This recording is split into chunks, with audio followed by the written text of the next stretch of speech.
So yeah, there could literally be a million and one reasons why someone's going to try to come for you, um, s- set you down a couple notches, humble you. But you have to realize the reason is a lot of the time is because the energy that you're exuding makes them feel somewhat uncomfortable for whatever reason that has nothing to do with you for the most part, a lot of the time. It's just when your auric field enters theirs, they have a lot of shadows that they feel is being seen, and they don't necessarily want to be seen or feel that way of exposure.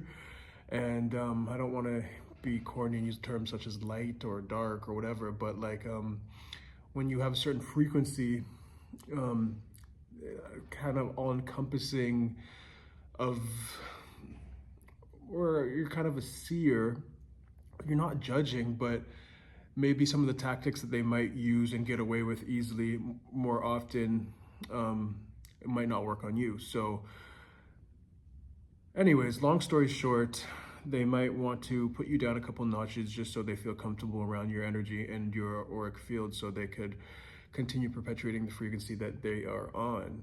So I just wanted to talk about a few ways to protect your energy when you're encountered with these situations of, some people call them energetic vampires. I don't want to sound cheesy once again, or some people just call them negative people, man. Like people that are just so okay with being in their shit and spreading it around. Hurt people do hurt people, but at the same time, if you're spreading and perpetuating this type of frequency and vibration, I do think that it's important and valuable to be mindful of ways to quickly see it and hold your ground and anchor yourself in the vibration that you're in without going down, because it's always easier to go down in vibration than it is to, you know, pull someone up, because that takes them wanting and willing and a whole lot of introspection. So, ways to protect your energy when encountered by these situations would be to, well, the easiest way is to just step back, leave the situation, cut it off, go. And that does not make you weak. No, that makes you protecting. That just means you're protecting your peace. When you're encountering an individual or an entity or the types of people that are just dedicated to their energy, their vibration, it's not going to, you know, they're not going to want to change. So essentially, you just find your people, you cut the tie. If you're forced to share space with these people, however, I've been in those situations where, it almost felt like you're at war for a second there. You have to be like a warrior just to protect your own aura, own energy field. If you're forced to be in these situations, I would say, honestly, just keep it to the minimum. Like when you're talking, be as boring as possible, be as short as possible. Don't let them in your head, your energy, your vibe, because they will be shooting shots left, right, and center. They'll be looking for an end. They'll be looking for a way to justify the way that they feel by trying to make you feel the same way. So it could kind of feel a little evil or demonic per se, but it's just insecurity. And as unfortunate as it is, honestly, you're blessed to be the type of person that doesn't feel this constant insecure feeling.